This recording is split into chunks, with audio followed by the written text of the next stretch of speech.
सर्वांना माझा क्रांतिकारी जय लवजी, जय भीम, लाल सलाम।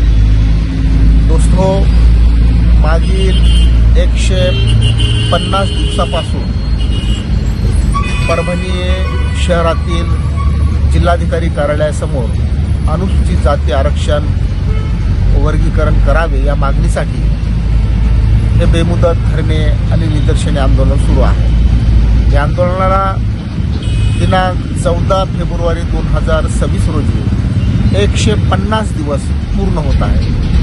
म्हणजे ऊन वारा पाऊस झेलत एका ध्येयासाठी कार्यकर्त्यांनी 150 दिवस आंदोलनामधलं सातत्य ठेवावं ही अनन्यसाधारण बाब आहे।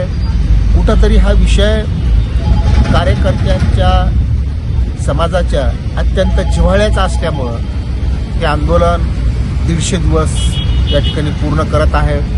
माझी आपल्या सर्वांना विनंती आहे, दिनांक 14 फेब्रुवारी 2026 रोजी म्हणजे उद्या जिल्हाधिकारी कार्यालय समोर सुरू असलेल्या आंदोलनाला आपण भेट द्यावी, निवेदनावर स्वाक्षरी करावी आणि 150 दिवस पूर्ण झाल्याचं निवेदन आपण जिल्हाधिकारी परभणी यांच्यामार्फत महाराष्ट्राचे मुख्यमंत्री यांच्याकडे पाठवूयात आणि त्यांना ही सुद्धा मागणी करूयात की अनुसूचित जाती आरक्षण वर्गीकरण होत नाही तोपर्यंत महाराष्ट्रामध्ये जी काय मेगा भरती या ठिकाणी सुरू आहे त्या मेगा भरतीला स्थगिती द्यावी अशी मागणी आपण सर्वांनी करणार आहोत। तर उद्या ठीक 12:30 वाजता न विसरता वेळात वेळ काढून या आंदोलनामध्ये आपण सहभागी व्हावं। दोस्तो हो, या आंदोलनामध्ये कॉम्रेड गणपत भिशे, LD कदम, अविनाश मोरे, उत्तम गोरे, विजय पानबुडे, संविधान भिशे, तथागत झोडपे, अशोक उबाळे, कोंडिबा जाधव, किशोर कांबळे, रमेश गायकवाड, दिलीप कांबळे, मनोहर गवारे, हेमंत साळवे, माऊली साळवे, बाळासाहेब रादूरकर, सारजाबाई भालेराव, लक्ष्मण पारडे, कुशल कांबळे ही जी काही मंडळी आहे ही 150 दिवसापासून सातत्य ठेवून या ठिकाणी बसलेली आहे।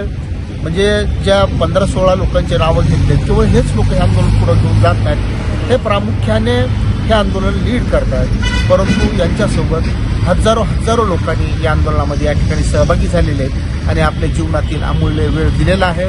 हे कार्यकर्ते जसं त्यांच्या जीवनातील वेळ या आंदोलनासाठी खर्च करत आहेत। आमची विनंती आहे, उद्या थोड्या वेळासाठी आपण हे 150 दिवसाचं जे आंदोलन आहे त्या आंदोलनाच्या संदर्भामध्ये आपण परस्पराशी शेअर करूयात आणि भविष्यामध्ये या आंदोलनाची काय रणनीती असावी या संदर्भात सुद्धा चर्चा करणार आहोत। माझी विनंती आहे, उद्या दुपारी 12:30 वाजता परभणी जिल्हाधिकारी कार्यालयासमोर सुरू असलेल्या आंदोलनामध्ये आपण सहभागी व्हावे, या आंदोलनातील कार्यकर्त्याला बळ द्यावं अशी विनंती आहे। धन्यवाद।